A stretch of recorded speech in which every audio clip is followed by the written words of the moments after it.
See guys, have you seen it? This is what happened to the sushi that I prepared. Look at that. Almost finished.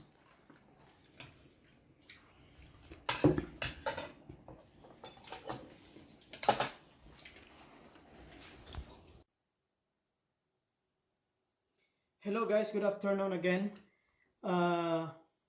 Today we are preparing these vegetables.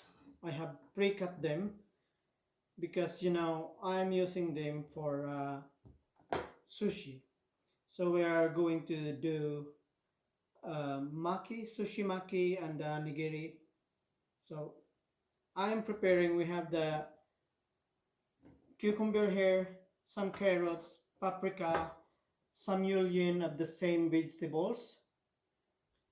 And what I'm going to show to you is steps by steps and prepare all the ingredients that I'm going to use when when I do the demonstration how to make the nigiri and how to roll our California roll and maki. So now we just set aside all our vegetables into a recipient. Just put it aside and refrigerate them. Most especially the main ingredients of doing a sushi, we have a salmon. I bought a small piece of salmon, so I'm going to show to you how to make it ready, how to prepare it. So if it's 1 liter of water and 10% of sugar into our, so ibababad po natin siya sa tubig at asin. So we just open it, and so you can see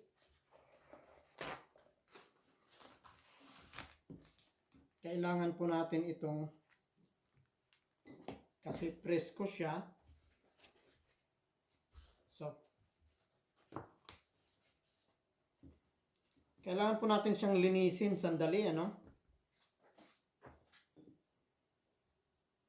What I'm going to do here is just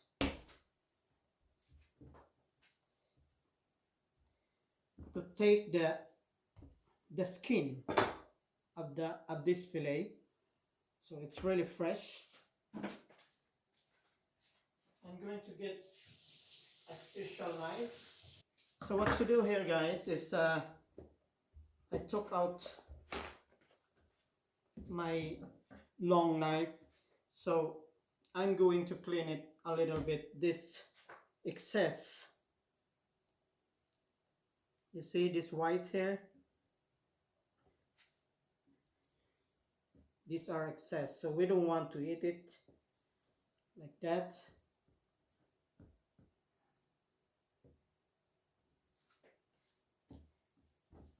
And what to do now is just take out the skin of your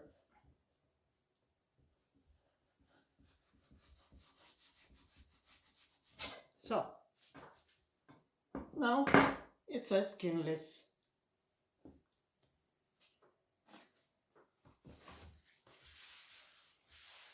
Linisin lang po natin sandali nang sa ganun po.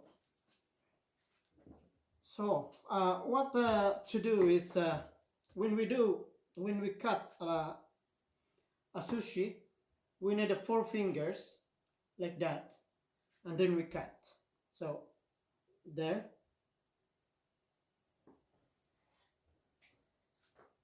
four, under. So now I'm going to get a recipient and cold water and the salt.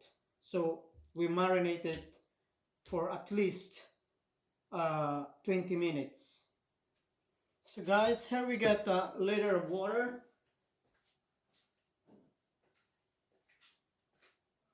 Add the water into our recipient so you can see it.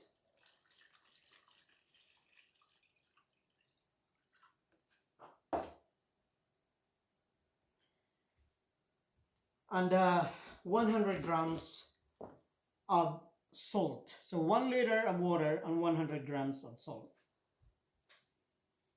So what I'm going to do ay kuha lang po tayo ng timbangan, tari, and then we put a 100 grams.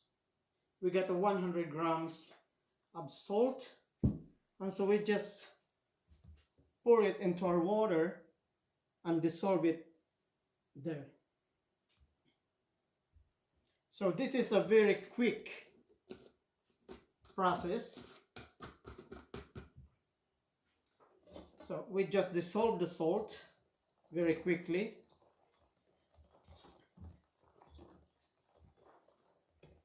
We don't want, or maybe you don't need either. We just process it in 10 minutes. Maximum is 20 minutes because otherwise it's gonna be salty. So now that the salt is dissolved totally, we just put inside our, nang sa ganun po, ang laks natin ay matanggal ang mga bacteria na, possible bacteria na mayroon, ano? Timer to that, and then later we clean it and wash it again and just put it in the fridge until it's ready, and until we are ready to use it. Yes, so what I'm going to do now while we are waiting for this one, I'm going to cut our tuna. I just go open the, we have here the tuna fillet. You know, in Sweden you cannot find that fresh. Of course you can find, but it's always frozen. So just open the tuna, take out from the, and just take the excess water that the tuna has. Well, you know, the tuna is was been frozen, so I took it frozen and now it's ready. I don't have to process it anymore because it was been in the freezer. So I'm pretty sure that that is zero bacteria. How to cut our tuna is we need to cut it across the grain. You know, you can see the grain of the tuna, so I am cutting it in this way. To cut the tuna is I want it a little bit large, so I gonna take the angle of this like that and just set it aside because we can use it later. I have to cut it in this way, like this, so it is really across the, yan, yan. So isang ano lang, isang hiwa lang, ano, ang gagawin natin, hindi yung pabalik-balik. Yan. So guys, after na i-marinate po natin sa tubig at asin ang salmon natin, ready to cut na po siya. We do the same as what we did to our tuna.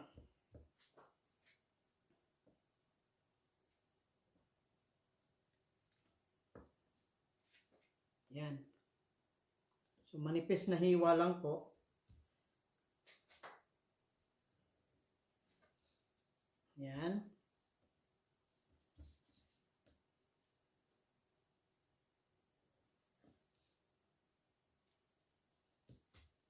So, ang ginagawa ko rin po, ang cut natin ay across the grain of the fish, ano?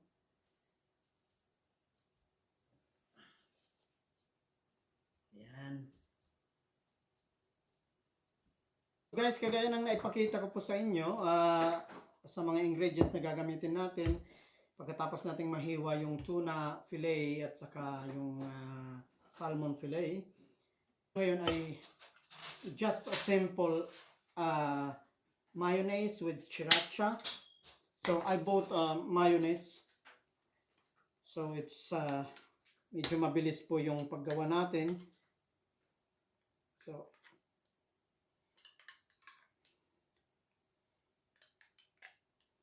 just like that. And then ang sriracha po natin ay kayo na po ang bahala kung gaano karaming sriracha kasi maanghang po to. So kung gaano po kaanghang gusto natin, ano? So approximately mga ganyan siguro yung anuhin ko. Tingnan lang natin mamaya kung okay na siya. Titikman natin. So i-mix lang po natin hanggang sa mag-combine po yung mayo at saka yung sriracha. So ganyan lang po ang texture na gusto natin. I think it is as the color na makita ko. Nice. That is perfect for our sushi mixture later. So I just set this aside again, and so we can prepare other things. So nice, guys. After we did the mayo, I'm going to show to you, and we have how to clean and to prepare the prawns for our sushi. So I just have to get a little recipient. So the heads of the prawns, and we just set it aside there, and then we peel it without taking out or removing the tail of it, because we are gonna using it later. And what to do is just take a barbecue stick and just tuhugin lang po natin siya nang sa ganun po diretso po ang ating prawns pagka niluto natin. So gawa lang po tayo ng ilan.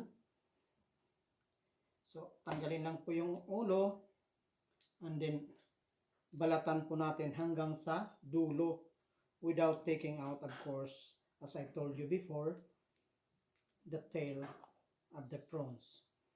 And pagkatapos po natin itong na-prepare ng ganito, ang magpapakulo lang po tayo ng tubig na may konting asin, at ito po ay ilulubog lang po natin ng konti sa ating kumukulong tubig, nang sa ganun po ay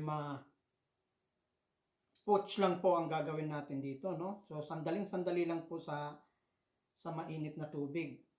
Kind of 30 seconds, maximum is 1 minute, but I think 30 seconds is also enough into a boiling water. So guys, kumulo na po ang tubig natin.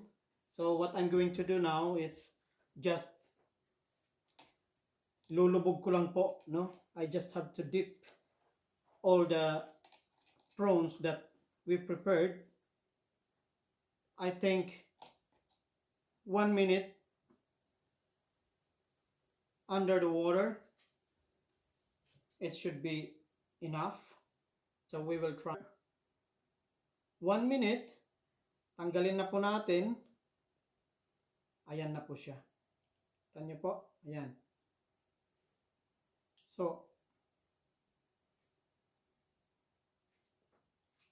drain lang po natin ng konti. Tanggalin lang po natin sa sa stick na pinag-anuhan natin. And then kailangan po nating tanggalin ngayon ang kanyang dumi.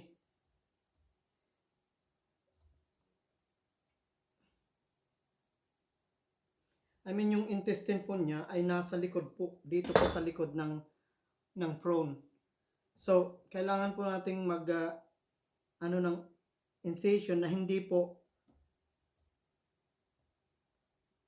mahiwa hanggang sa likod niya, kasi siya po ang gagamitin natin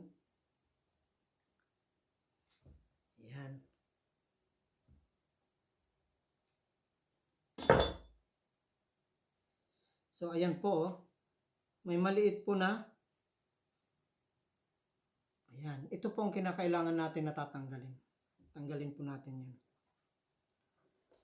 So guys, now after preparing all the fish, the prawns, all the vegetables that we're gonna use for our sushi, the main ingredient actually when we do sushi is the sushi rice. How to prepare the sushi rice? So what to do? 500 grams of sushi rice. Clean it, to wash it first, maybe 3 or 4 times until the water is clear, and then just start to prepare it to cook. Telling you guys is that if you have 3 cups of rice, you need also 3 cups of water when you cook it. So precisely 3 and 3. Important to prepare before our rice is ready. We have to prepare our dressing, vinegar dressing. So we need actually rice vinegar. So I have here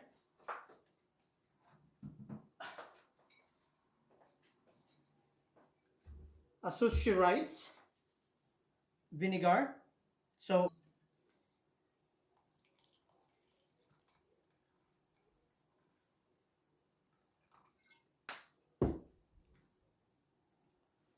we have our vinegar, we just pour it into our pot, a small pot, and then we add, so guys, in every 200 ml of vinegar, we need 100 grams of sugar. So we turn it on, and we need to do it again. So we know that it is 100 grams of sugar. Sasabihin nyo, ang dami ng asukal, pero ganun talaga, no? Ganun talaga ang measure. So I'm just until it is 100 exactly. So there we have 100 grams of sugar into our vinegar, 10 grams of salt.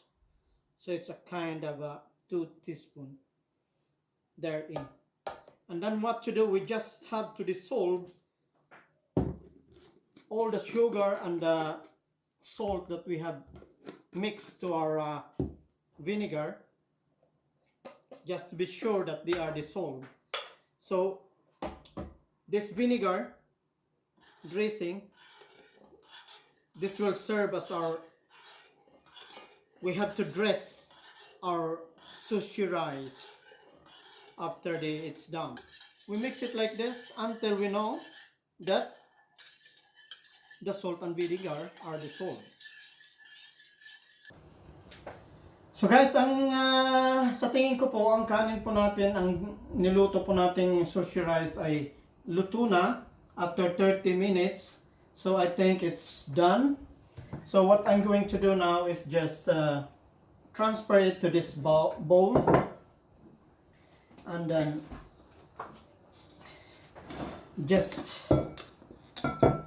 use, and so now what I'm going to do is just to spread little by little our pre-prepared vinegar with salt and the sugar. So we use this one and just keep it mixing until na ma-absorb po ng rice ang ating vinegar. Ganyan po. So now guys, I think I have to taste it, but I think it's good enough. Wow, it's really good. So it's ready to go. What I'm going to do now, how to maintain this hot, I'm going to put a towel, a wet towel, into my rice cooker. I'll do it like that.